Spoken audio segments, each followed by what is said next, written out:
The first thing people noticed about the boy was not his face. It was the tray, a cracked plastic tray, balanced carefully on a skinny shoulder, filled with sachets of water that sweated under the brutal afternoon sun. The nylon edges bit into his palms as he walked, step by careful step, through the roaring traffic and shouting voices of the city. Pure water, cold pure water. His voice was small but steady. Most people didn't hear it. Those who did rarely looked down. To them, he was just another street boy, barefoot, dust-stained, invisible. The kind of child people stepped around without thinking, the kind whose presence reminded them of problems they didn't want to solve. His name was Eli. He was 11 years old, and every single day, the city taught him how easy it was to be laughed at. The building on Harbor Street was impossible to miss. A tall, gray concrete monster with mirrored windows and security guards who stood like statues at the entrance. Lawyers, executives, tech founders, and politicians walked in and out with expensive shoes and heavier egos. Eli passed it every afternoon. That was where the mockery lived. "Hey, water boy, do you even know how to count change? Careful, don't drip on the tiles. You'll never afford to clean them." The guards laughed the loudest. One of them, a thick-necked man named Mr. Rowland, made it his daily entertainment. "Why don't you go to school instead of blocking the pavement?" he'd say, even though Eli stood far from the entrance. "Or better yet," Rowland added once, "shine my shoes. At least then you'd be useful." The other guards chuckled. Office workers smirked as they walked past. Eli said nothing. He never argued, never cried. He simply lowered his eyes, adjusted the tray, and kept walking. What none of them knew, what none of them cared to ask, was that Eli had gone to school. He loved numbers, loved reading, loved learning how things worked. But love didn't pay hospital bills, and hospitals didn't accept promises. Eli's mother, Ruth, had been sick for 3 years. Not the kind of sickness people talk about loudly, not dramatic enough to attract charity. It crept slowly, stealing her strength, draining their savings one small visit at a time. His father had disappeared when Eli was 7. No goodbye, no explanation, just absence. So Eli became the man of the house before he understood what that meant. Every morning before sunrise, he walked 2 miles to the wholesaler, negotiated like an adult, bought sachets with yesterday's profit, and counted his change twice to avoid mistakes. Every evening, he returned home to a one-room apartment with peeling paint, a flickering bulb, and a mother who smiled even when it hurt. "Did you eat today?" she always asked first. Eli always lied. "Yes, Mama." The day the city crossed a line started like any other. Heat, noise, dust. Eli had sold nearly all his water when he stopped near the Harbor Street building. A delivery truck blocked part of the road, forcing pedestrians closer to the entrance. That's when it happened. A man in a tailored suit stepped out, phone pressed to his ear. He wasn't looking where he was going. He collided with Eli. The tray tilted, sachets spilled. Water burst across the pavement, soaking the man's polished shoes. The call ended instantly. "Are you blind?" The shout echoed. Everyone stopped. The man looked down at Eli with pure disgust. "Do you know how much these shoes cost?" Eli's throat tightened. I'm sorry, sir. I didn't mean." "Sorry?" The man laughed bitterly. "You think sorry fixes this?" Mr. Rowland rushed over, delighted by the spectacle. "Sir, don't worry. These street kids never learn." The man turned to Rowland. "Then teach him." Before Eli could react, the man kicked the tray.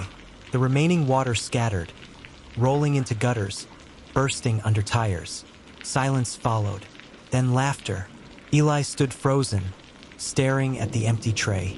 That water was everything he had made that day, everything his mother needed for medicine. His hands shook. "I'll pay," he whispered. "I'll pay back, please." The man sneered. "With what?" "Your future." He walked away. Mr. Rowland leaned down close to Eli's face. "Clean it up, and don't come back here again." Eli knelt, not because he was weak, but because he had no choice. What no one noticed that day was the woman standing across the street. She was older, elegant, watching quietly from inside a parked car. Her driver waited patiently as she observed the scene unfold. She didn't laugh. She didn't speak. She simply watched Eli gather broken sachets with trembling hands. And when he finally stood, eyes burning but dry, she made a decision. Her name was Margaret Hale, and she owned half the city. Margaret didn't approach Eli that day. She waited. Over the next weeks, she noticed patterns. Eli passed the building every afternoon. Eli never begged. Eli never stole. Eli never returned insults with anger. One evening, as the sun dipped low, she stepped out of her car. "You sell water," she said. "Yes, ma'am." "You count your change very carefully." "Yes, ma'am." "Why?" Eli hesitated, then answered honestly, "Because mistakes are expensive." Margaret smiled. "Come tomorrow. Same place. Earlier." Eli didn't ask why. He just nodded. The next morning, Eli didn't carry water. He carried a notebook. Margaret introduced him to numbers, not simple counting, but patterns. Profit margins, costs, investments, concepts most adults never learned. "You're smart," she told him. "But smart isn't enough. Discipline is what changes lives." Days turned into months. Margaret paid for Eli's mother's treatment, quietly, without conditions. Eli studied in the mornings, worked in the afternoons. Years passed. The city forgot the water boy, but the water boy never forgot the city. 10 years later, Harbor Street buzzed with rumors. The building, the pride of the district, was being sold. Financial trouble, silent investors, a mysterious buyer. Office workers whispered, guards speculated. Mr. Rowland still stood at the entrance, older, heavier, same arrogance. The day of the announcement arrived. Executives gathered. Lawyers prepared documents. Then the buyer walked in. A young man, well-dressed, calm, familiar eyes. He stopped in front of the guards. Mr. Rowland frowned. "Can I help you?" The young man smiled politely. "I'm here to see my building." Confusion rippled through the room.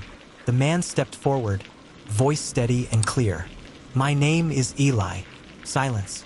"I'm the new owner." The realization hit slowly.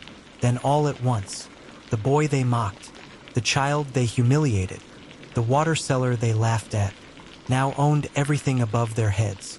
Mr. Rowland's mouth opened. No sound came out. Eli didn't shout. He didn't insult. He didn't smile cruelly. He simply said, "You're all free to stay or leave. Your work will speak for you, not your pride." He turned to Mr. Rowland. "You once told me not to come back." Pause. "I'm glad I didn't listen." That evening, Eli stood alone on the rooftop, city lights glowing below. Margaret joined him quietly. "You could have destroyed them," she said. Eli shook his head. "They already destroyed themselves. I just outgrew them." He looked out over the city. People mock what they don't understand. They laugh at beginnings because they're afraid of endings. Margaret smiled, and somewhere below, a child walked with a tray of water. Unnoticed, underestimated, full of possibility. Never laugh at someone's struggle. You might be standing in the building they're quietly learning how to own.